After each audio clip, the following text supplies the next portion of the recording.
నమస్తే, నేను మీ బినవేని మల్లేష్ యాదవ్. నేను ఈరోజు ఒక చిన్న విషయం ఆంధ్రప్రదేశ్ సీఎం చంద్రబాబు నాయుడు గారికి తెలియజేయడానికి వీడియో చేయడం జరుగుతుంది.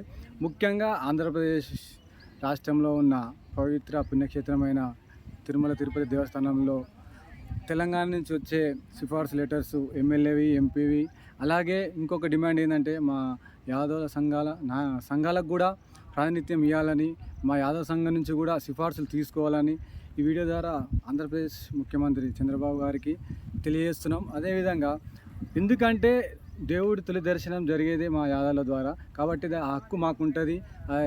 కాబట్టి మా యాదవులందరికీ, ప్రతి ఒక్క యాదవ సంఘానికి, మా టీటీడీకి సంబంధించి మా యాదవ సంఘ లెటర్లను కూడా యాక్సెప్ట్ చేసే విధంగా జీవో తీసుకురావాలని, ముఖ్యంగా ఎమ్మెల్యే, ఎంపీ, ప్రజాప్రతినిధులు తెలంగాణ సంబంధించిన వారిని అనుమతించాలని, అప్పుడు అన్నదమ్ములుగా ఉన్నటువంటి 294 మంది ఈ సభ్యులు ఉన్నప్పుడు లేని ఇబ్బంది ఇప్పుడు 153, 173 సభ్యులు ఉన్నప్పుడు ఇబ్బంది అవుతుంది అంటున్నారు. అది ఏ విధంగా